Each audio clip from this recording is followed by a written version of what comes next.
7ویں بر اعظم میں جا کے لینڈ کرے گا، ایسا بالکل نہیں ہے۔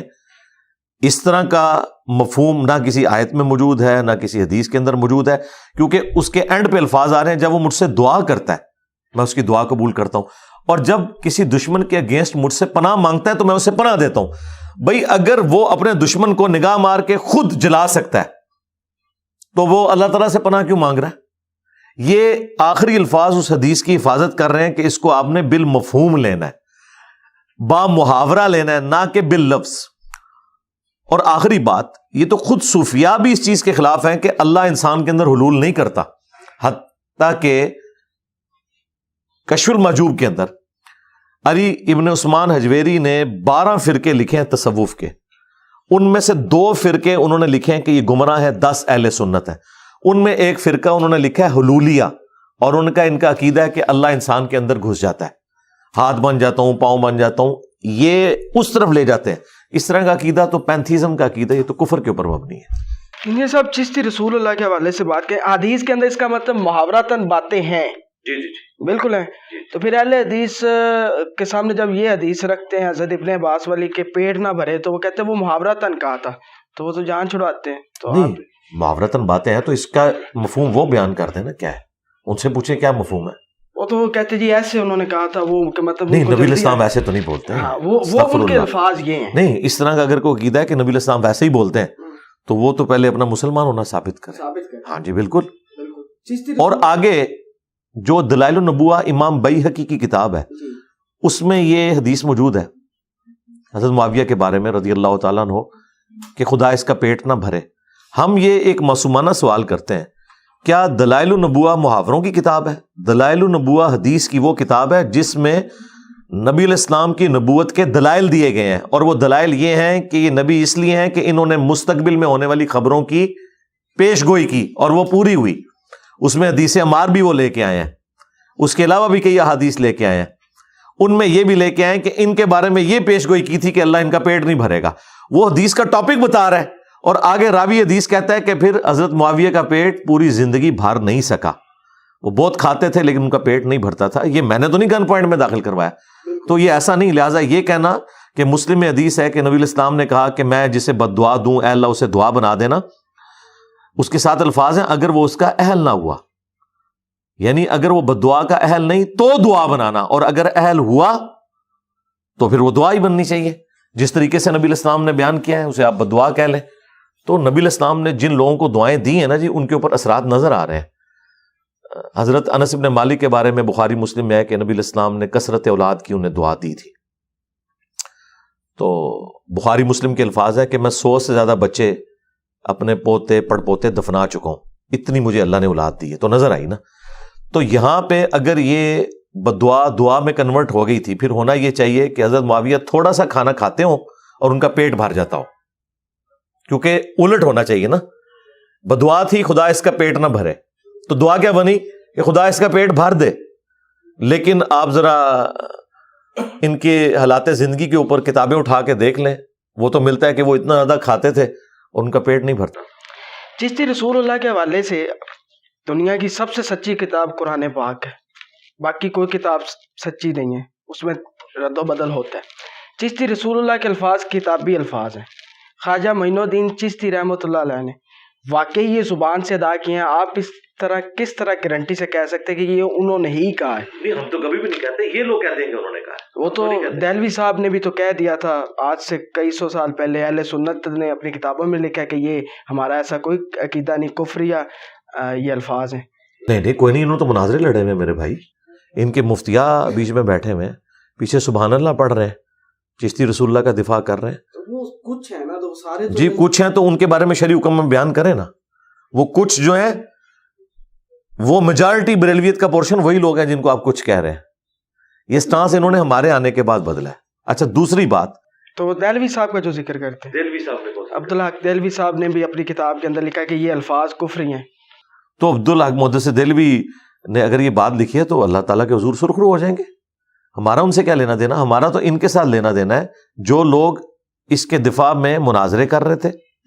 یہ ان کا اب سٹانس ہے کہ یہ چینج ہو گیا, پہلے یہ دفاع کرتے تھے, جس کا ثبوت یہ نہیں, ان کو تو ہم کہہ بھی نہیں رہے, ہم یہ کہتے ہیں کہ اگر انہوں نے کہا تو وہ مجرم ہے, اور اگر انہوں نے نہیں کہا تو اللہ کے حضور بری ہیں.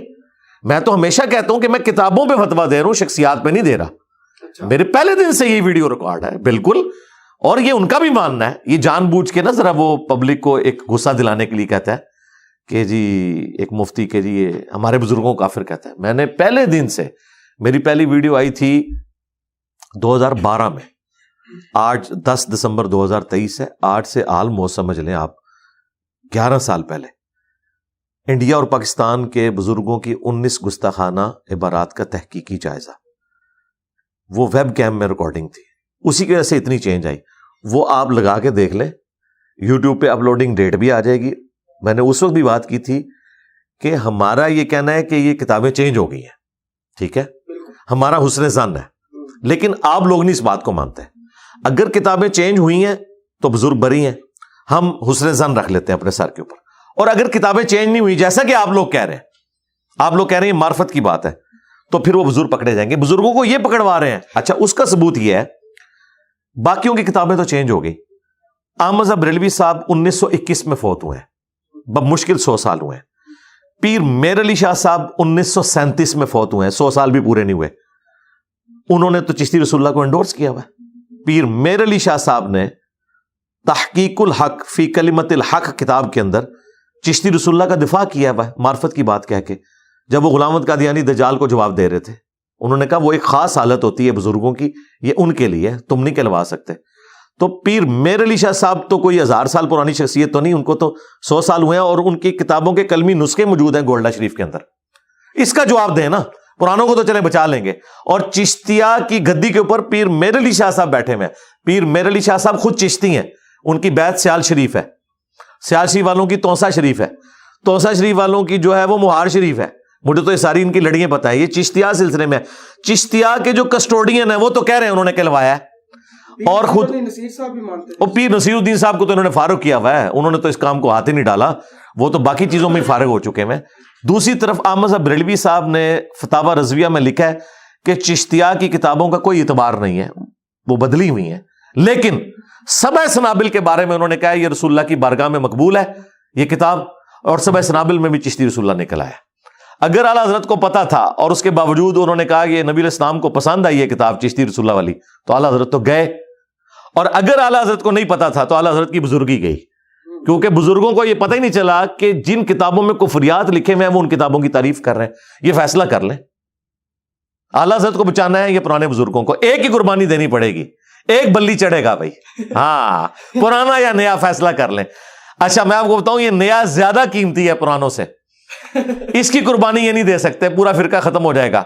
پرانے کی اس لیے نہیں دے سکتے کہ جھوٹ بولا ہوا 90 لاکھ والا, 90 لاکھ تو اس وقت آبادی نہیں تھی, 90 لاکھ آبادی نہیں تھی. جی اچھا, تو آپ اپنے نام کے ساتھ مرزا کیوں لکھواتے ہیں؟ مرزا میری کاسٹ ہے نا جی, سنت ہے. نبی علیہ السلام نے اس چیز کی ترغیب صحابہ کرام کو دلائی ہے. قرآن میں ہے کہ ہم نے تمہیں قبیلوں میں خاندانوں میں بانٹا ہے تاکہ تمہاری پہچان ہو. سورۃ الحجرات کے اندر صحابہ کرام اپنے ناموں کے ساتھ اپنے قبیلوں کا نام لگاتے تھے. ابو موسیٰ اشعری, اشعری قبیلے کی نسبت ہے. ابو ذر غفاری, غفاری قبیلے کی نسبت ہے. ابو ہریرہ الدوسی, یہ ان کی قبیلے کی نسبت ہے. خود ہم رسول اللہ کو ہاشمی کہتے ہیں, تو ہاشمی آپ کے قبیلے کی نسبت ہے. تو یہ قبیلوں کی نسبت اپنے ناموں کے ساتھ لگانا یہ اللہ تعالیٰ کو پسندیدہ ہے. تو مرزا ہماری کاسٹ ہے, مغل فیملی سے ہم تعلق رکھتے ہیں. باقی یہ کہنا کہ اگر کوئی مرزا غلام احمد قادیانی دجال پیدا ہوا ہے اس کے اندر, تو پھر ہم الزامی جواب کے طور پہ کہیں گے کہ ہاشمی خاندان میں پھر ابو لہب بھی پیدا ہوا ہے, تو کیا اس کی وجہ سے ہاشمی لگانا ہم چھوڑ دیں گے نبی علیہ السلام کے ساتھ؟ ایسا تو نہیں ہوگا. ابو لہب بھی ہاشمی ہے جس کے اوپر قرآن کی پوری سورت نازل ہوئی ہے. اتنا بدبخت اور کوئی کافر نہیں ہے. اسی طریقے سے بخاری مسلم میں آیا کہ قیامت کے قریب جب دجال نکلے گا تو دجال پہ سب سے زیادہ سخت جو گروہ میری امت کا ثابت ہوگا وہ بنو تمیم ہوگا.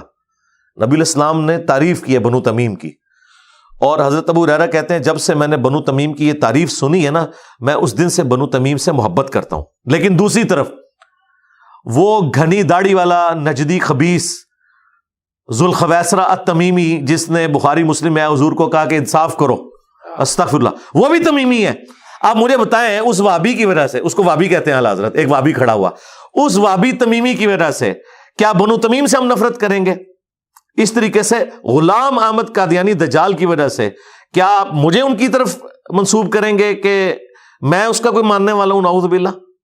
تو یہ ان کی ایک ڈھکوسلا ہے، اور اچھا ہوا ہے ہماری دعوت کا کام زیادہ پھیلا ہی اس سے ہے کہ مجھے قادیانی کہتے ہیں، لوگ مجھے سنتے ہیں تو انہیں چشتی رسول اللہ اور تھانوی رسول اللہ کا پتہ چل جاتا ہے، وہ میری طرف آ جاتے ہیں، یعنی کہ رسول اللہ کے ساتھ جڑ جاتے ہیں صلی اللہ علیہ وسلم. آپ کو کبھی زندگی میں دکھ ہوا ہے؟ کبھی کسی دن آپ کو لگا ہو کہ نہیں کہ یار یہ بہت بڑا دکھ بڑی بات ہوئی اور بڑا دکھ ہے؟ کس پوائنٹ آف ویو سے؟ دعوت کے حوالے سے دکھ تو ہر بندے کو پہنچتے ہیں. دعوت کے حوالے سے تو میں الحمدللہ اب تو انجوائے کرتا ہوں. مجھے پتا ہے کہ ہر مشکل کے ساتھ آسانی ہے. ان مع العسر یسرا. آج تک جتنی بھی ہماری دعوت کے خلاف معاملات کھڑے ہوئے، آپ دیکھیں اینڈ رزلٹ ہمارے حق میں نکلا. ٹھیک ہے، وہ ہمارے بھائی پوڈ کاسٹ کرنے کے لیے پچھلی دفعہ آئے تھے تو وہ کہہ رہے تھے دیکھیں جی قاسم علی شاہ صاحب کے خلاف جب پی ٹی آئی نے کمپین کی تو وہ تو بیچارے بیٹھ ہی گئے. 4 ملین سے زیادہ سبسکرائبر ہیں ان کے، تو ویورشپ 1-2 ہزار پہ آ گئی ہے، لیکن آپ کی تو بڑھ گئی ہے. میں نے کہا بھائی وہ قاسم علی شاہ ہے، ہم تو اللہ کے نبی کے مجاہد ہیں صلی اللہ علیہ وآلہ وسلم. ٹھیک ہے، اور ہم اللہ کے لیے کھڑے ہوئے ہیں. ہم سے جو ٹکرائے گا تو وہ انشاءاللہ دنیا میں اپنی سزا بھگت لے گا. یہ نہیں ہے آپ اپنے آپ کو مذہبی اسکالر کہتے ہیں، مفتی نہیں ہیں. مفتی تو میں ہر مسلمان کو سمجھتا ہوں.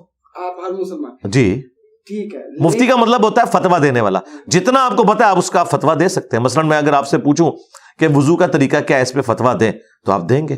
اگر روٹین سے ہٹ کے کوئی مسئلہ ہے، وہ تو چھوٹے مفتیوں کو بعض اوقات پتہ نہیں ہوتا، وہ کہتے ہیں بڑے مفتی سے پوچھیں گے. بعض اوقات بڑوں کو بھی نہیں پتا ہوتا، اس سے بڑے. تو اینڈ رزلٹ تو یہ ہے کہ ہر شخص مفتی ہو سکتا ہے.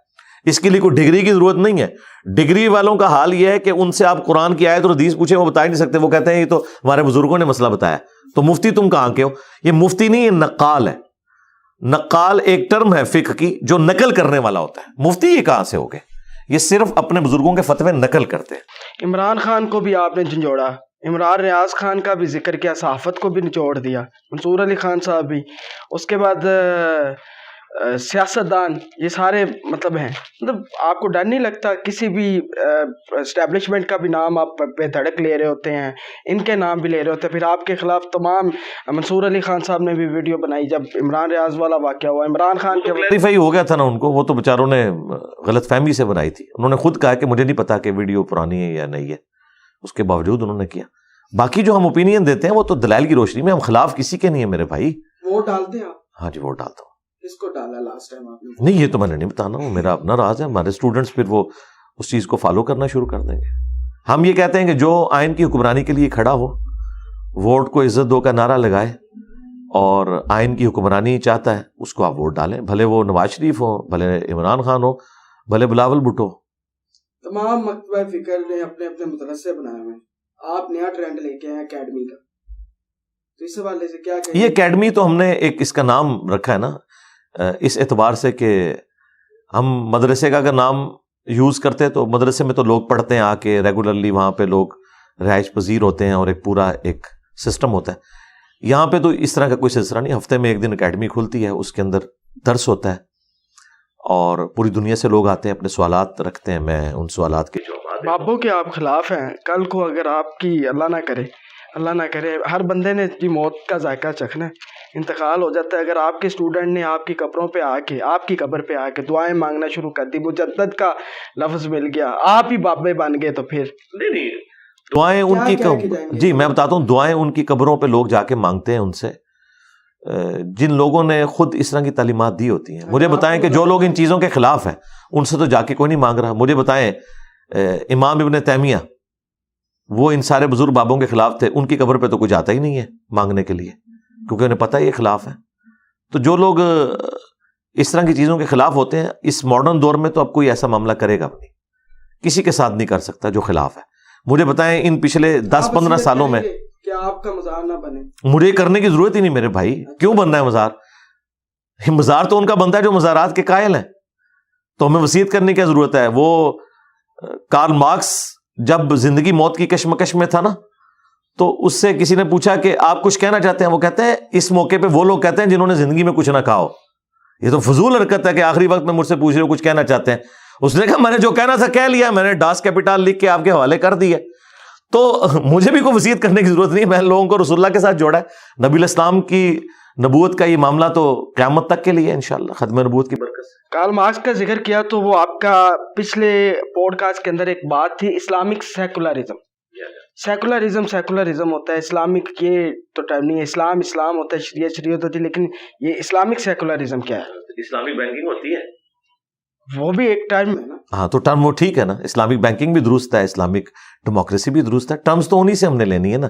ہائی کورٹ, سپریم کورٹ اور سول کورٹ, یہ ساری گوروں کی ہے.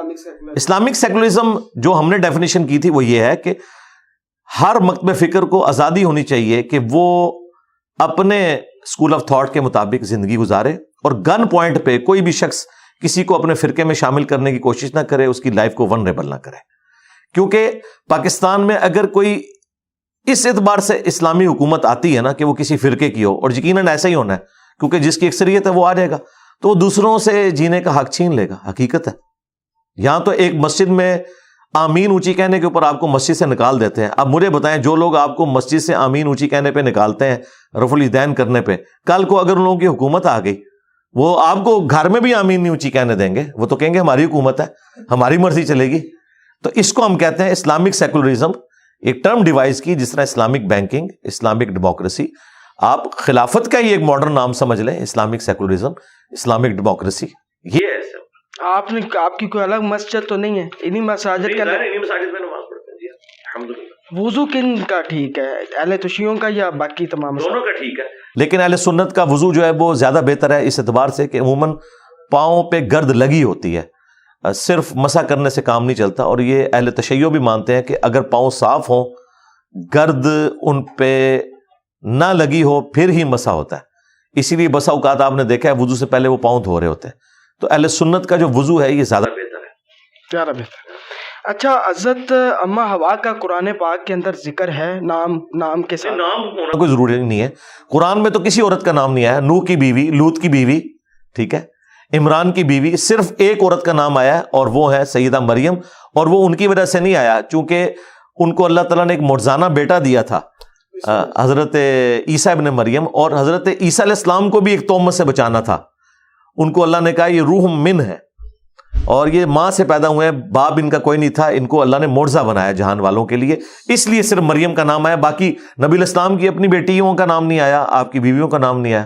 حضرت آدم علیہ السلام کی پسلی سے بنایا گیا, یہ ذکر بھی ہے. ہاں جی, یہ بخاری مسلم میں ہے. اور قرآن میں ہے کہ ہم نے سورہ النساء کا سٹارٹ ہی اس سے ہے کہ ہم نے تمہیں ایک جان سے پیدا کیا اور اسی جان سے اس کا جوڑا بنایا. پسلی کا ذکر نہیں, پسلی کا لفظ چھوڑ دینا. مسئلہ یہ ہے کہ ایک جان سے پیدا کیا, اس سے اس کا جوڑا بنایا, ٹھیک ہے, اسی سے اس کا جوڑا بنایا, یعنی اسی میں سے نکلا. اس کی تشریح بخاری مسلم میں پسلی کے الفاظ کے ساتھ آئی ہے. حلالہ کے بارے میں بتا دیں. اگر 3 دفعہ طلاق ہو جائے تو کہتے جی حلالے کے بغیر واپس آپ اس عورت کے ساتھ رجوع نہیں. حلالہ حرام ہے جی. حلالہ اسلام میں یہ نہیں ہے کہ آپ نے پری پلانڈ کوئی حلالہ کرنا ہے. وہ تو سنن ابن ماجہ میں حدیث ہے کہ حلالہ کروانے والے پر اور کرنے والے پہ اللہ کی لعنت ہے. اگر طلاق ہو جاتی تو وہ آٹومیٹیکلی, دیکھیں اگر کوئی شخص بھول کے بریانی کی پوری پلیٹ بھی کھا جائے اس کا روزہ نہیں ٹوٹے گا, لیکن جان بوجھ کے ایک لقمہ بھی لے گا تو ٹوٹ جائے گا. وہ آٹومیٹک حلالہ ہے. اس کو جو حلالہ کا نام دے دیا, یا کوئی بھی نام لے, کہ کسی عورت نے کسی مرد سے شادی کی, وہ فوت ہو گیا یا اس نے اپنی مرضی سے طلاق دے دی, تو وہ اپنے پہلے خامد کی طرف لوٹ سکتی ہے. پری پلان کر کے یہ کسی کے نزدیک بھی حلال نہیں ہے. نہیں, میں یہ پوچھنا چاہوں گا, اگر پہلی میاں بیوی کے درمیان طلاق ہوگی یا تینوں طلاقیں ہو گئی ہیں تو وہ واپس نکاح ہوگا اگر وہ چاہتے ہیں کہ کچھ بھی نہیں ہو سکتا. 3 طلاقیں ہوئی تو فارق, ظاہر ہے. تو کیا کرے, 3 گولیاں مارے. اب طلاق کا مطلب ہی یہی ہے نا, کیا کرے, کیوں رجوع کرنا چاہے. رجوع کرنا چاہتے ہوتے تو طلاقیں دیتے. مطلب عورت کو آپ نے ایک کموڈٹی بنایا ہوا ہے کہ 3 فائر مارے ہیں اور کہہ رہے ہیں اب میں اس کو زندہ کرنا چاہ رہا ہوں. یہ تو نہیں ہے نا, ورنہ تو طلاق کا کنسیپٹ ہی ختم ہو جائے. طلاق کا کنسیپٹ اسی لیے ہے نا کہ آپ نے دوبارہ اس طرف نہیں جا سکتے. اگر جا سکتے ہوتے پھر طلاق دینے کی ضرورت ہی نہیں. ٹھیک ہے, جو مرضی کرو, 3 چپیڑے ہی پھر مار لو.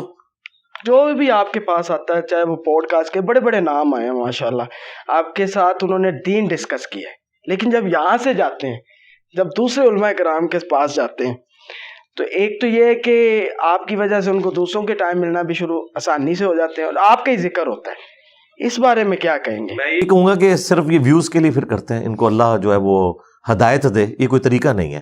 علماء کے پاس دین سیکھنے کے لیے جانا چاہیے، نہ کہ کسی شخصیت کو ڈسکس کرنا ہے۔ مجھ سے بھی اگر کوئی پوچھ لے اس طرح کی ایک آدھ بات تو وہ میں کر دیتا ہوں، وہ بھی کوئی کسی مسئلے کے اعتبار سے، شخصیات کے اوپر تو کمنٹ سے میں آخری درجے میں وائٹ کرتا ہوں۔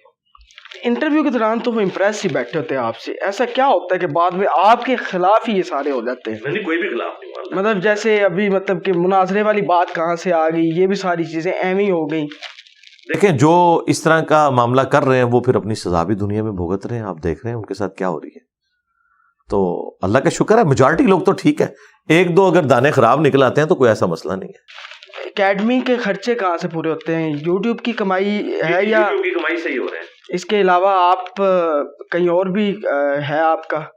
یوٹیوب کی کمائی سے ہماری اکیڈمی کے معاملات چل جاتے ہیں، اللہ کا شکر ہے الحمدللہ۔ انجینئرنگ کہاں سے کی آپ؟ انجینئرنگ میں نے یو ٹی ٹیکسلا سے کی ہے 1995 سے 2000 کے درمیان۔ اگر یوٹیوب نہ ہوتی تو انجینئر محمد علی مرزا صاحب بھی نہ ہوتے؟ پھر کوئی اور ہوتا جی۔ ہر زمانے میں ایسے لوگ موجود ہوتے ہیں جن کو اللہ تعالیٰ اٹھاتا ہے۔ دیکھیں مولانا مودودی جس زمانے میں تھے رحمہ اللہ، یوٹیوب تو کوئی نہیں تھی، ان کی آواز اس وقت پوری دنیا میں پہنچی ہے الحمدللہ ان کی تحریروں کی برکت سے۔ اہل تشیعوں کا ایک سوال ہے جی، وہ کرتے ہیں بڑا ٹیکنیکلی، میں اسی انداز سے پوچھنا چاہوں گا۔ کہتے ہیں جی حضور صلی اللہ علیہ وسلم کی شادی 25 سال کی عمر ہوئی، اہل سنت کی کتابوں کہیں 24 سال کا بھی ذکر ہے۔ پہلا بچہ جو ہے وہ 29 سال کی عمر میں پیدا ہوا، ابراہیم علیہ السلام، تو وہ انتقال فرما گئے، تو پیچھے 11 سال بچتے ہیں نبوت کا اعلان میں۔ تو ان 11 سالوں میں باقی بچے پیدا بھی ہونے ہیں، انہوں نے بڑا بھی ہونا ہے، جوان بھی، ان کی شادیاں بھی ہونی ہیں۔ تو اس طرح تو حضرت فاطمہ ایک ہی بیٹی، وہ عقلی دلیل بنتی ہے، باقی بیٹیاں کیسے؟ جی یہ جو سٹارٹ ہے نا یہی غلط لیا ہے۔ جب آپ بنیادی غلط کریں گے، ہم نہیں مانتے کہ نبی اسلام کی شادی جو ہے وہ 24 سال کی عمر میں ہوئی ہے، اس طرح کی کوئی مضبوط روایتیں یہاں پہ موجود نہیں ہیں۔ ہاں جی، خود نبی الاسلام کے والد محترم 18 سال کی عمر میں دنیا سے چلے گئے، اس زمانے میں چھوٹی عمر میں شادی ہوا کرتی تھی۔ یہ ایک بنیاد کھڑی کرتے ہیں اس بنیاد کے اوپر جس کی اپنی اتھینٹسٹی بھی ہو، پھر آگے معاملات۔ اور دوسری بات، جو اس وقت غالی شیعہ ہیں، جو رافضیت کی طرف مائل ہیں انٹرنیشنل لیول کے اوپر، یاسر الحبیب، وہ تو نبی اسلام کی 4 بیٹیاں مانتا ہے، تو اس سے بڑا تو غالی رافضی نہیں۔ یہ وہ ہے جو حضرت عائشہ پہ نام لے کے قنوت نازلہ آج بھی پڑھتا ہے، لیکن وہ کہتا ہے کہ حضور کی 4 ہی بیٹی ہیں، وہ مانتا ہے۔ شیعہ کتابوں میں موجود ہے 4 بیٹی ہیں الحمدللہ، اس میں کوئی انکار نہیں، اور نبی اسلام کی اپنی بیٹی ہے۔ آج کے دور میں کس عالم کو آپ سمجھتے ہیں کہ یہ بہتر ہے تمام مکتبہ فکر کا؟ اگر میں اہل حدیث کا ذکر کروں ان میں سے، اہل حدیث میں کون بہتر ہے؟ ہاں کون بہتر ہے سمجھیں کہ نہیں یہ بہتر ہے بالکل عقیدے کے اساس؟ جس کو میں جانتا تھا وہ تو کچھ عرصہ پہلے فوت ہو گئے، شیخ زبیر علی زئی رحمہ اللہ، اور جو باقی بچ گئے ان میں سے میں کسی کی ذمہ داری نہیں اٹھاتا۔ دیوبند میں سے؟ دیوبند میں تو مفتی تقی عثمانی صاحب ڈیسنٹ آدمی ہیں، اور مولانا طارق جمیل صاحب۔ بریلویوں میں مفتی حنیف قریشی صاحب، وہ اہل بیت کے حوالے سے جو انہوں نے کام کیا ہے میں ان کی قدر کرتا ہوں، اور مفتی منیب الرحمان صاحب تو ٹاپ پہ ہیں الحمدللہ۔ تعلق قادری صاحب کے بارے میں کیا؟ تعلق قادری صاحب کو تو بریلویوں نے فارغ کر دیا ہوا نا جی۔ ہاں تو وہ تو ہیں، اگر آپ ان کو یعنی کہ جو فرقوں سے ہٹے ہوئے ہیں ان میں وہ آتے ہیں۔ تعلق قادری صاحب اہل تشیع میں ایک ہی بندہ جی، سید جواد نقوی صاحب، کمال کے آدمی۔ قرآن کا ترجمہ کس کا پڑھنا چاہیے، کنز الایمان یا کسی بھی مکتبہ فکر؟ کسی کا بھی پڑھے۔ اگر آپ مجھ سے پوچھتے ہیں تو مولانا مودودی کا جو ترجمہ ہے نا با محاورہ بہت اچھا ترجمہ ہے، اور قرآن کی جو عربی لنگوسٹک کا جو سوز و گداز ہے، اردو میں الفاظ کا چناؤ اچھے طریقے سے مودودی صاحب نے کیا، وہ بہت زبردست ترجمہ ہے۔ باقی آپ کسی کا بھی پڑھ لیں، پیر کرم شاہ صاحب الازہری کا بھی بہت اچھا ہے، مفتی تقی عثمانی صاحب کا بھی ترجمہ ہے، وہ بھی آسان ہے، ڈاکٹر تعلق قادری صاحب کا بھی ترجمہ اچھا ہے، کسی کا بھی پڑھ لیں۔ ساروں کا پڑھنا چاہیے، اس کا کمپیریزن آپس میں کریں، الفاظ کے چناؤ کا فرق ہوتا ہے، اوورال ترجمہ سب نے ایک ہی کیا ہوتا ہے۔ نماز کس مکتبہ فکر کی صحیح ہے؟ اہل حدیث کی نماز سب سے بہتر ہے جی، سنت کے مطابق بھی ہے، اور ایک طریقے سے پڑھتے ہیں وہ سکون کے ساتھ۔ باقی تو اٹھا کے پرے پھینکتے ہیں جی نماز کو۔ بخاری مسلم میں حدیث ہے، انس بن مالک کہتے ہیں کہ نبی الاسلام جب ہمیں نماز پڑھاتے تھے، آپ رکوع کے بعد اتنی دیر کھڑے ہوتے کہ ہم کہتے کہ آپ سجدہ کرنا بھول گئے ہیں، اور دو سجدوں کے درمیان اتنی دیر بیٹھتے کہ ہم سمجھتے کہ آپ دوسرا سجدہ کرنا بھول گئے، اور ہر رکن آپ سکون سے ادا کرتے. اس طرح کی نماز تو صرف اہل حدیث پڑھ رہے ہیں، باقی تو ڈنگ ٹپاؤ کام ہے. اہل تشیع کا طریقہ نماز، اہل تشیع کا جو ہاتھ کھول کے نماز ہے وہ اہل سنت کے ہاں بھی ثابت ہے. ہم ہاتھ کھول کے نماز پڑھنے کو بھی سنت سمجھتے ہیں، جائز ہے، سنت ہے. جی بالکل. ہم نے انجینئر محمد علی مرزا صاحب سے کھل کے سوالات کیے ہیں اور ان کے جوابات آپ کے سامنے ہیں. آپ بھی کمنٹ سیکشن میں لازمی بتائیے گا، اگر آپ کا کوئی سوال ہو تو وہ بھی لازمی کمنٹ سیکشن میں بتائیے گا، اور ویڈیو کو زیادہ سے زیادہ شیئر کیجیے گا. اپنے میزبان ذہن آصف کو اجازت دے. اللہ حافظ.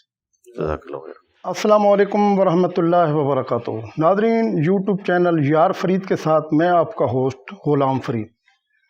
آج ہم جس شخصیت کے ساتھ موجود ہیں ان کا تعارف کروانے کی بالکل ضرورت نہیں ہے، یہ خود ہی ایک تعارف ہیں. تو بلا تاخیر سوالات کا سلسلہ شروع کرتے ہیں. جو ہمارے ابہامات تھے ان کو دور کرنے کی کوشش کرتے ہیں.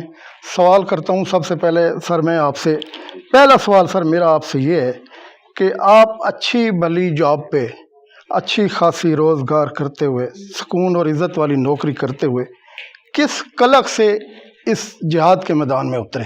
اپنی آخرت کی فکر میں ہے جی.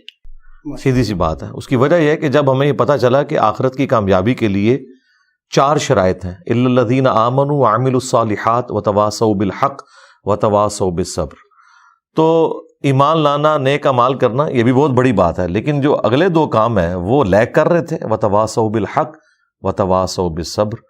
تو اس کے لیے بڑے لیول کے اوپر کام کرنے کے لیے الٹیمیٹلی کسی کو تو قربانی کرنی تھی نا، تو میں نے کی ہے. باقی ہر بندے نے اس لیول کے اوپر کام نہیں کرنا، نہ اللہ تعالیٰ نے کسی کو اتنے مواقع دینے ہیں کہ اس کے لیے حالات فیوریبل ہوں کہ ہر بندہ اسی لیول پہ کام کرے. اپنے اپنے حلقہ اثر میں آپ جتنی بات کر سکتے ہیں وہ کریں. آپ بھی وتواصوا بالحق میں شامل ہو جائیں گے جس طرح آپ کر رہے ہیں ماشاءاللہ. دوسرا سوال یہ ہے کہ آپ کا ایم اور مقصد یہ ہے کہ فرقہ واریت کی جو جنگ ہے وہ ختم ہو جائے. جی جی جی. لیکن آج کل دیکھا یہ گیا ہے کہ آپ کی وجہ سے کچھ فرقوں کے علماء آپس میں لڑ پڑے ہیں، تو ان کا بھی کہنا یہ ہے کہ ایک اور فرقہ کھڑا ہو گیا. اس کے بارے میں آپ کیا کہتے ہیں؟ فرقہ اگر کوئی کھڑا ہوا ہے تو اس کی کوئی مسجد ہمیں دکھائیں. ہماری نہ کوئی مسجد، نہ کوئی چندہ بک، اور سب سے بڑھ کر فرقوں کی نشانی ہوتی ہے کہ باقیوں کو کافر کہتے ہیں. میں تو ساروں کو مسلمان کہتا ہوں سوائے قادیانیوں کے یا نصیریہ کے. جب میں بریلوی، دیوبندی، اہل حدیث، شیعہ کو مسلمان سمجھتا ہوں، انہیں چندے دیتا ہوں، ان کے پیچھے نمازیں پڑھتا ہوں، کوئی مسجد الگ سے نہیں بنائی. تو فرقوں والا کوئی ایک گند بھی میرے اندر موجود نہیں ہے. تو خواہ خواہ مجھے اگر کوئی ثابت کرنا چاہتا ہے تو یہ اس بلی کے مانند ہے جس کی دم کٹی ہوئی ہے اور اس کی خواہش ہے کہ باقیوں کی بھی دم کٹ جائے. تو اللہ کا شکر ہے ہماری دم اس طرح نہیں آپ کاٹ سکتے. یعنی یہ میں انٹلیکچولی دم کی بات کر رہا ہوں. جزاک اللہ. آپ ایک جملہ کہتے ہوتے ہیں جس سے فٹ اسے گفٹ. سورۃ البقرہ کی آیت نمبر 134 ہے، جو جماعت گزر چکی سو گزر چکی، ان کے اعمال کے بارے میں آپ نہیں پوچھے جائیں گے. تو آپ قرون اولیٰ کے لوگوں کو ڈسکس کیوں کرتے ہیں؟ یہ آیت آؤٹ آف کانٹیکسٹ کوٹ کی جاتی ہے. یہ آیت 2 دفعہ آئی ہے، 134 بھی ہے اور 141 بھی ہے سورۃ البقرہ میں. پہلے پارے کی آخری آیت ہے، تلک امۃ قد خلت لہا ما کسبت ولکم ما کسبتم.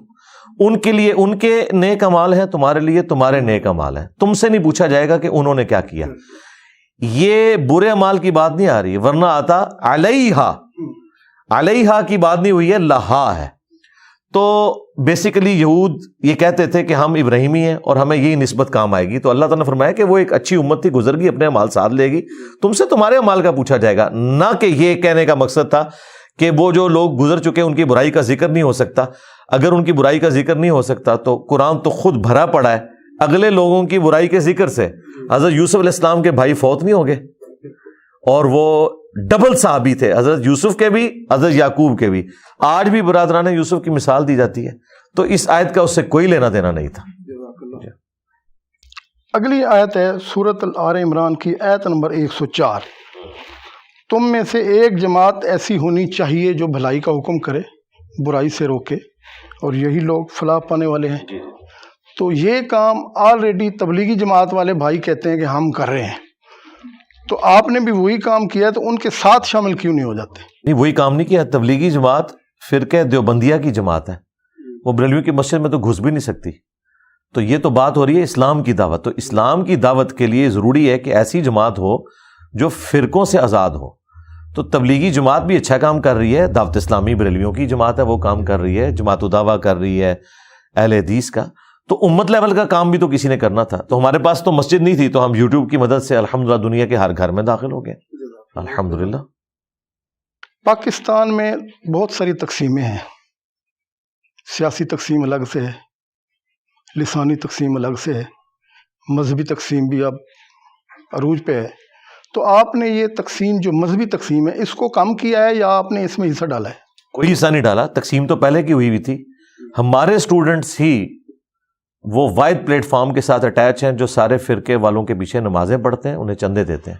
باقی لوگ تو کہتے ہیں ایک دوسرے کو چندہ دینا بھی حرام ہے، ایک دوسرے کی مساجد میں جانا بھی حرام ہے، ایک دوسرے کے پیچھے نماز نہیں ہوتی.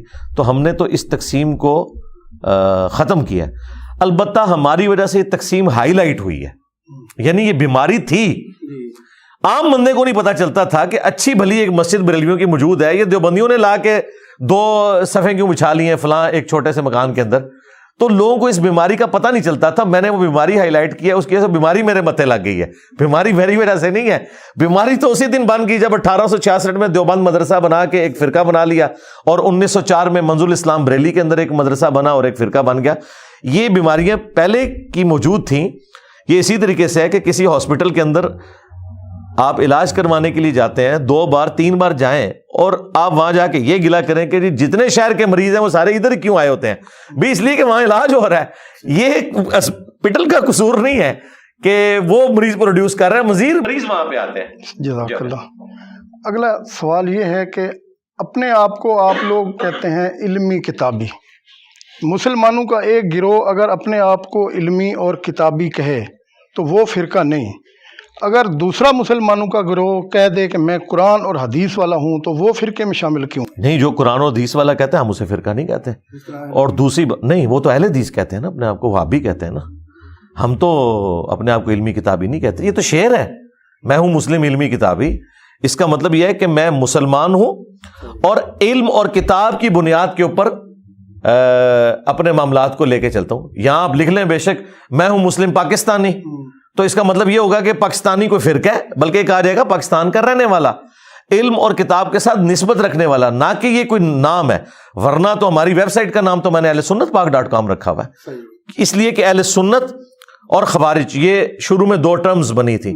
اہل بدعت جو ہیں وہ خوارج تھے، اس کے مقابلے پہ صحابہ اور ان کی جماعت جو ہے حضرت علی کی وہ اہل سنت کہلاتی تھی، یا شیعان علی کہلاتے تھے وہ لوگ.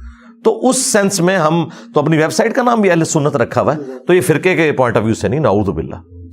آپ اپنے آپ کو داعی حق کہتے ہیں، شرک اور بدعت کے خلاف آپ کے سب سے زیادہ لیکچر ہیں، اور آپ نے جس بندے کو سیاست میں سپورٹ کیا ہے اس کے مزارات پہ سجدوں کا پورا پاکستان گواہ ہے. میں سیدھی بات کر رہا ہوں عمران جی خان کریں، کوئی مسئلہ نہیں. تو اس کے بارے میں جی ہم تو جب پہلی دفعہ ان کی بیوی نے انہیں گرا دیا تھا مزار کے اوپر، اس وقت بھی میری ویڈیو آئی تھی. پھر وہ ننگے پاؤں جب لے کے ان کو مدینہ شریف پھر رہی تھی تو میں نے کہا یار یہ کون سا دین ہے جو آپ نے بنا لیا ہے. اگر ننگے پاؤں مدینہ شریف میں پھرنا یہ حرمت رسول ہے تو صحابہ کرام تو جوتیوں سمیت پھرتے تھے، ان کو آپ گستاخ رسول کہیں گے؟ یہ ساری جذباتی ڈاکٹرن ہے. تو دیکھیں اسی بیوی کے پیچھے لگ کے آج خان صاحب جہاں پہ پہنچ چکے ہیں. مجھے تو وہ دن دور نہیں لگتا کہ سارے کا سارا ملبہ ہی اسی بیوی کے اوپر آ جائے اور لوگ کہیں جی خان کا تو قصور ہی کوئی نہیں ہے، تو اس کو زنانی نے مروایا، اور کچھ لوگ کہہ بھی رہے ہیں. ہاں جزاک اللہ. اگلا اہم سوال یہ ہے کہ دیگر جو مذاہب ہیں ہمارے مسلمانوں کے علاوہ، ان کے اندر اتنے تضادات نہیں ہیں جتنے ایک سچے مذہب اسلام میں ہیں. ایون نبی صلی اللہ علیہ وآلہ وسلم کی وفات کے فوراً بعد اختلافات شروع ہو گئے، اور آج تک یہ اختلافات تھمنے کا نام نہیں لے رہے. اس کی وجہ کیا ہے؟ اختلاف تو وہاں بھی موجود ہیں جی، وہاں پہ بھی پروٹیسٹنٹ اور کیتھولک کا آپس میں اختلاف ہے. اور یہودیوں کے ساتھ جو ٹریٹمنٹ کی ہے کرسچنز نے، حکومت تو دنیا میں یا مسلمانوں کی تھی یا کرسچنز کی تھی، ان کی تو آبادیاں انہوں نے علیحدہ بنائی ہوئی تھی. جو شودروں کا حال کرتے ہیں نا ہندو، یہ یہودیوں کے ساتھ تھا یورپ کے اندر. ہٹلر سے پہلے کی میں بات کر رہا ہوں، ہٹلر نے تو آ کے اس کو مطلب آپ کہہ لیں کہ ایک ورسٹ پوزیشن پہ پہنچا دیا. اس سے پہلے بھی کرسچنز ان کو اتوار والے دن گھر سے باہر نکلنے پہ پابندی ہوتی تھی، ان کو وہ ڈیوڈ سٹار لگانا پڑتا تھا تاکہ پتہ چلے کہ یہ وہ شودر ہیں، یہ وہ اچھوت لوگ ہیں، ان سے بچ کے رہنا ہے. ان کے اوپر تھوکتے تھے, گندگی کی جگہوں کے اوپر ان کو رکھا جاتا تھا. یعنی جس طرح ہمارا یہاں پہ ٹریٹمنٹ ہوتا ہے نا نالی کی صفائی کرنے والے لوگوں کے ساتھ, یہ کچھ ان کے ساتھ وہ ہوتا تھا. تو سارے ایک دوسرے کے ساتھ کرتے رہا. یہ اختلاف تو رہنا ہے. شیطان کی پارٹی اور رحمان کی پارٹی یہ رہنی ہے, ود ان ریلیجن بھی رہنی ہے اور ریلیجن سے ہٹ کے بھی. یہ تو نبی علیہ السلام نے ہمیں پہلے بتایا تھا.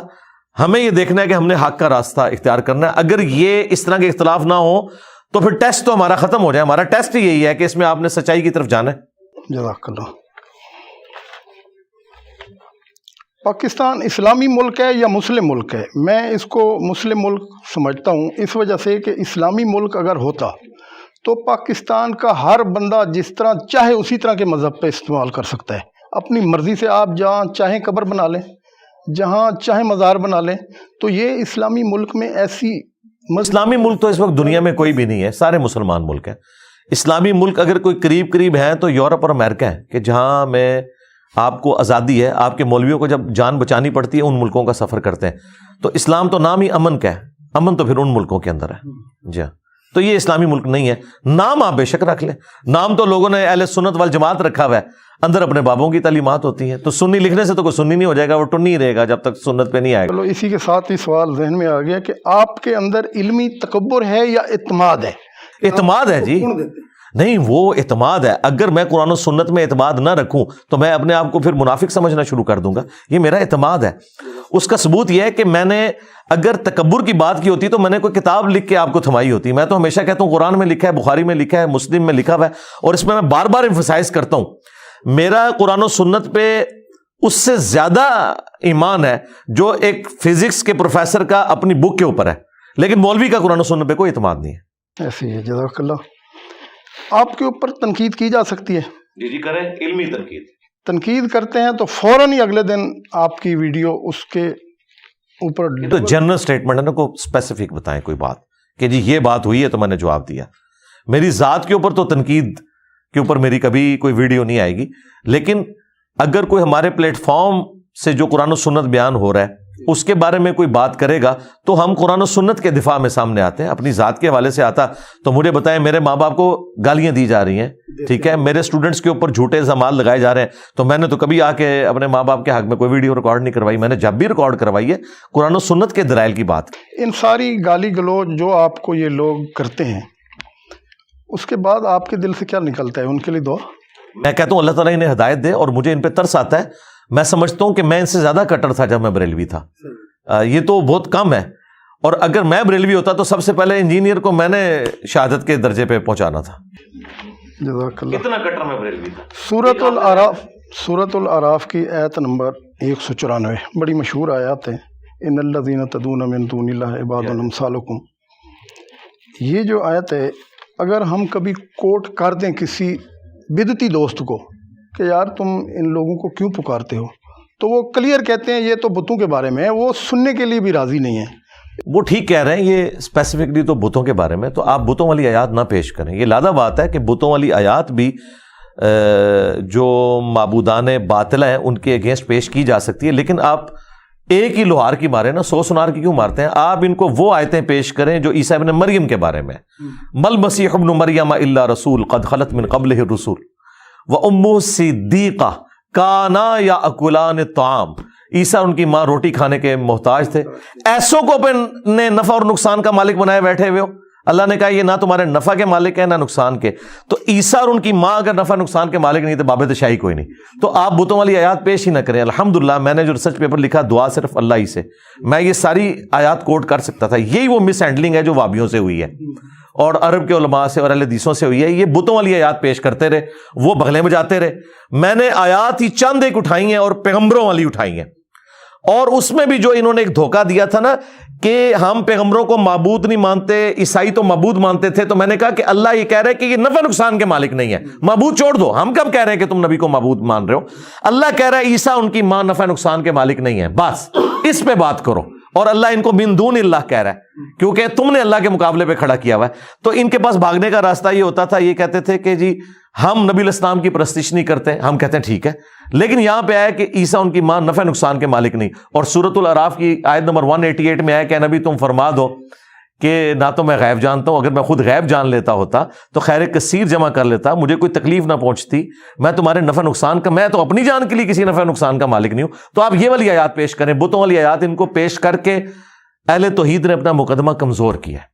آپ آیات پیش کریں انبیاء والی تاکہ انہیں بات سمجھ آئے۔ جزاک اللہ۔ منکرین حدیث جو ہیں بہت سارے ہمارے معاشرے میں پائے جاتے ہیں، چٹا چنکا حدیث کا انکار کر دیتے ہیں صاف۔ تو ایسے لوگوں کا کوئی جنت میں جانے کے امکانات کوئی؟ دیکھیں یہ جاہل ہے، یہ لوگ تو قرآن کو بھی نہیں مانتے۔ منکرین حدیث نہیں ہے، یہ منکرین قرآن ہے۔ آپ قرآن پہ بھی اس سے بات کریں نا، ان کو قرآن کا بھی صحیح نالج نہیں ہے۔ یہ کہتے ہیں نا جی ہم قرآن کی خدمت کر رہے ہیں۔ مجھے بتائیں کوئی ایک بھی منکر حدیث ہے جس نے قرآن کی خدمت کی ہو؟ قرآن کی جس نے سب سے زیادہ خدمت کی ہے وہ مولانا مودودی ہے۔ اس کی تفہیم القرآن اٹھا کے ان کی دیکھیں، احادیث کے انہوں نے انبار لگائے ہوئے ہیں۔ اس کے بعد ڈاکٹر اسرار صاحب، ان کا اپنے استاد امین احسن اصلاحی سے انکار سنت کے اوپر اختلاف ہوا۔ ڈاکٹر اسرار نے سب سے زیادہ قرآن کی خدمت ماڈرن دور میں کی ہے، سنت کے ماننے والے ہیں۔ ڈاکٹر فرد ہاشمی، انہوں نے قرآن کی سب سے زیادہ، ان کی پہچان ہی قرآن ہے، وہ حدیث کے ماننے والے ہیں۔ اور ہمارے پلیٹ فارم سے تو نہ اگلے بچے نہ پچھلے بچے، ہم نے قرآن کی جس طرح کی خدمت الحمدللہ کی ہے، اللہ کے فضل سے اللہ نے ہم سے ایک کام لیا ہے، ہم سب سے زیادہ احادیث کوٹ کرتے ہیں۔ یہ صرف ایک زبانی علمی شہوت پوری کرتے ہیں کہ ہم اہل قرآن ہیں، یہ اہل قرآن بھی نہیں ہے، اللہ نے ان سے قرآن کی توفیق بھی لے لی ہے۔ رہا یہ مسئلہ کہ کوئی شخص مطلقاً سنت کا انکار کر دے تو وہ کافر ہے، گمراہ نہیں ہے، کافر ہے۔ سورہ یوسف آیت نمبر 106، جی وما یؤمن اکثرهم باللہ الا وهم مشرکون۔ مشہور ہے۔ یہ جو شرک کے بارے میں اللہ نے کہا ہے، یہ آج کل مسلمانوں کے اوپر کہیں نہ کہیں فٹ ہوتا ہے۔ نظر آ رہی مسلمانوں پہ بھی، ایون کرسچنز جو دنیا میں سب سے زیادہ ہیں، آلموسٹ 2 ارب کے قریب ہیں، ان میں سے 1.25 ارب کیتھولک ہیں۔ وہ تو حضرت عیسیٰ ابن مریم کو اللہ کا بیٹا کہتے ہیں، اللہ کو بھی مان رہے ہیں اور عیسیٰ کو بیٹا بھی مان رہے ہیں، تو وہ اللہ کو مان رہے ہیں شرک کے ساتھ۔ مسلمانوں میں بھی اکثریت ایسے لوگوں کی ہے۔ میں نے تو اس کے اوپر پوری ویڈیو ریکارڈ کروائی ہے، مجھے تم سے شرک کا خوف نہیں۔ اس میں نے بتایا کہ آؤٹ آف کانٹیکسٹ انہوں نے حدیث کو پیش کیا ہے، شرک تو امت بھی کر رہی ہے۔ اور جو اریاں شرک ہے اس کا انکار کون کیسے کرے گا؟ شام کے اندر علی اللہ لوگ کہتے ہیں، جن کو شیعہ نے کافر قرار دیا ہے، نصیریہ کو، وہ تو اعلان حضرت علی کو اللہ کہہ رہے ہیں، تو اب بھی نہیں شرک ہو رہا؟ یہاں پہ غلام احمد قادیانی دجال نے ذل محمد ہونے کا دعویٰ کیا، کیا اس نے رسول اللہ کے ساتھ شرک نہیں کیا؟ اور شرک کیا ہوتا ہے؟ کھلا شرک کیا ہوا۔ جزاک اللہ۔ ہر بدعت گمراہی اور ہر گمراہی جہنم میں لے جاتی ہے۔ بدعتوں کو کرنے والے ہمارے دائیں بائیں بے تحاشا لوگ ہیں، پکی بات ہے کہ وہ دوزخی ہیں رسول اللہ کے فرمان کے مطابق، ان کے پیچھے ہم نمازیں پڑھ لیتے ہیں۔ جی اگر انہوں نے توبہ نہ کی تو جہنم میں جائیں گے، یا اللہ تعالیٰ کو معافی والا معاملہ کر لے۔ بدعت کی بھی قسمیں نا، ایک بدعت وہ ہے جو مکفرہ ہے، یعنی کفر کی کیٹیگری میں فال کرتی ہے، ایک وہ ہے جو سنت کے اندر کسی نے کوئی چیز ایڈ کی ہوئی ہے، تو وہ ظاہر ہے اس سے چھوٹی لیول کی گمراہی ہے۔ اور یہ صرف بدعت کے لیے نہیں ہے، بخاری مسلم میں تو آیا ہے کہ سچ جو ہے وہ نجات دیتا ہے اور جھوٹ جو ہے وہ جہنم تک آپ کو پہنچا دیتا ہے۔ تو جھوٹ بولنا بھی جہنم میں لے جانے والا عمل ہے۔ یہ اللہ آخرت میں فیصلہ کرے گا کہ جب نیکیاں اور گناہ تولے جائیں گے تو پھر اس کے ساتھ کیا فیصلہ ہوتا ہے۔ لیکن وعید ہم لوگوں کو یہی سنائیں گے کہ بھائی جھوٹ بولنے والا جہنم میں جائے گا، سچ بولنے والا جنت میں جائے گا۔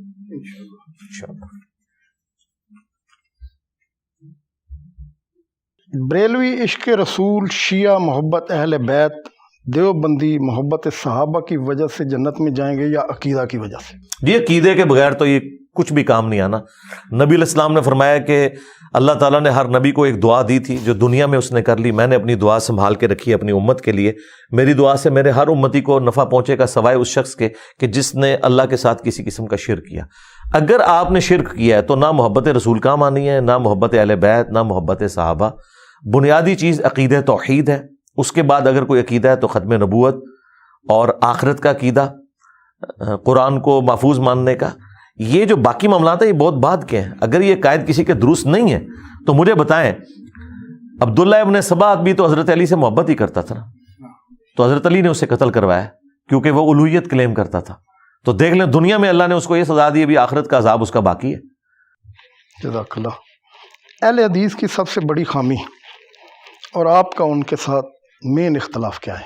اہل حدیث کی سب سے بڑی خامی ہے کہ جو وہ کلیم کرتے ہیں نا کہ ہم قرآن اور صحیح حدیث کے اوپر چلتے ہیں، جہاں صحیح احادیث ان کے فرقے کے خلاف آ جاتی ہیں نا، ان کو ہضم کرنا مشکل ہو جاتا ہے، خصوصاً بنو امیہ کے حوالے سے ان کے لیے ہضم کرنی اب مشکل ہو گئی ہے، تو پریکٹیکلی وہ منکرین حدیث بن چکے ہیں۔ ہمیں ان کے منکرین حدیث ہونے پہ زیادہ غصہ آتا ہے ایز کمپیئر ٹو انکار سنت کرنے والوں کے، کیونکہ وہ تو اعلانی ہے، ٹھیک ہے، انہوں نے تو نام اپنا اہل حدیث رکھا ہوا ہے، تو یہ اپنے منہج کو چھوڑ چکے ہیں۔ اہل حدیث کا منہج 24 کیرٹ سونا ہے، لیکن مسلک اہل حدیث، فرقہ اہل حدیث، وہ بھی اسی طرح ایک فرقہ ہے جس طرح باقی فرقے۔ وہ بھی یہی کہتے ہیں کہ ہم بھی جس طرح آپ کہتے ہیں کہ ہم علمی کتابی ہیں، وہ کہتے ہیں ہم قرآن والے ہیں، حدیث والے ہیں۔ فَبِأَيِّ حدیث بعد ہوں، حدیث ان کے سامنے آپ پیش کر کے دیں نا، 2812 پیش کریں نا، تقتل الفیۃ الباغیہ، عمار تجھے ایک باغی جماعت قتل کرے گی، تو دیکھیں ان کے منہ سے جھاگ چھوٹنی شروع ہو جائے گی، آپ شروع ہوں گے تو وہ آگے آپ کو بول نہیں دیں گے۔ آپ یہ حدیث چلیں بیان کر دیں، یہ تو پازیٹیو ہے نا، صحیح مسلم کی، علی سے محبت نہیں رکھے گا مگر مؤمن، علی سے بغض نہیں رکھے گا مگر منافق۔ یہ آپ کسی وہابی کو محرم میں ٹیکسٹ کر دیں حدیث، آگے وہ الٹی نہ کرے، آپ میرا گریبان آ کے پکڑ لیں تو آپ کو پتہ چل جائے گا منکرین حدیث ہیں کہ نہیں، یا ان کی مسجد میں لکھ کے محرم میں لگا دیں آپ، تو دیکھیں آگے دنگا فساد شروع کریں گے کہ نہیں۔ اور یہ جعلی بنا کے آپ کسی اور صحابی کے بارے میں لگا دیں، کوئی دنگا فساد نہیں ہوگا۔ حضرت علی کا تو مسئلہ تو ہے نا خراب، ہاں نظر آ رہا ہے۔ ڈاکٹر اسرار صاحب کو آپ اپنا استاد بھی کہتے ہیں، آپ نے اہل حدیث پہ اکتفا کیا، باقی فرقوں کا بھی پوچھیں، ان سے ہمیں کیا مسئلہ ہے، بریلویوں سے، دیوبندیوں سے، صرف اہل حدیث کو کیوں ٹارگٹ کیا ہوا ہے آپ نے؟ مجھے کوئی زیادہ سارے سوالات اہل حدیث بھائیوں کی طرف سے آئے تھے، کیونکہ میں ان کے ساتھ مسجد میں نمازیں پڑھتا ہوں۔ اچھا، آپ کا مسئلہ اہل حدیث ہے، جی مسجد بھی انہی کی ہے، اور ان کے ساتھ اٹھنا بیٹھنا زیادہ ہے، اسی لیے آپ اتنی دریڑی دکھا رہے ہیں نا، بریلویوں کے قریب ہوتے ہیں تو آپ پھر اس طرح مزارات کو جو ویسے تو الحمدللہ ساری جو ہماری فیملی ہے وہ ڈانٹ کرتی رہتی ہے ہمیں، وہ سارے بریلوی ہیں، ٹھیک ہے، لیکن ان کو ہم پکڑائی۔ ٹھیک ہے، چلیں آگے، چلیں، جزاک اللہ۔ پاکستان کے نظام کی سب سے بڑی برائی سود، جہاد سے جی چرانا یا کوئی اور وجہ ہے؟ سب سے بڑی برائی یہ ہے کہ ہم نے دعوت تو کیا مسلمان ہونے کا، جی، اور یہاں پہ اسلام نافذ کرنے کا، لیکن عمران خان صاحب سے پہلے کسی کو یہ بھی توفیق نہیں ہوئی کہ اسکول لیول کے اوپر قرآن ترجمے سے شروع کروا سکے۔ آج تک ہم یہ کام نہیں کروا سکے، تو یہ کتنا بڑا ظلم کیا ہے کہ نام اسلام کا لے رہے ہیں، قرآن ترجمے سے نہیں پڑھایا جا رہا، اس کی وجہ سے اتنا شرک پھیلا ہوا ہے۔ اگر پاکستان کے سٹارٹ سے ہی ہمارے بڑوں نے قرآن کو ایز اے سلیبس یہاں پہ داخل کیا ہوتا اور لوگوں کو قرآن کی تعلیم دی ہوتی تو آج اتنا شرک تو نہ پھیلتا۔ یہ سب سے بڑی خرابی ہے۔ پھر سود تو خود بخود ہی لوگوں کا سمجھ، جب سورہ بقرہ میں انہوں نے 279 نمبر آیت پڑھنی تھی کہ سود کھانے والے کے خلاف اللہ اور اس کے رسول عز و جل و صلی اللہ علیہ وآلہ وسلم کا اعلان جنگ ہے، تو آپ کو بتانے کی ضرورت نہیں تھی سود بیماری ہے یا نہیں ہے، خود بخود پتہ چل جانا تھا۔ قرآن سے دوری ہے جی سب سے بڑی وجہ۔ جزاک اللہ خیرہ، آپ سے بہت سارے سوالات پوچھ کے کافی سارے ابہامات دور ہو گئے ہیں۔ ناظرین، آپ نے ہمیں کمنٹس میں بتانا ہوتا ہے، اسی سے ہی ہماری اصلاح ہوتی ہے اور ہمیں جو ہے نا وہ سیکھنے کا موقع ملتا ہے۔ آپ سے اجازت چاہیں گے، آپ کا بہت بہت شکریہ۔ السلام علیکم وعلیکم السلام ورحمۃ اللہ وبرکاتہ۔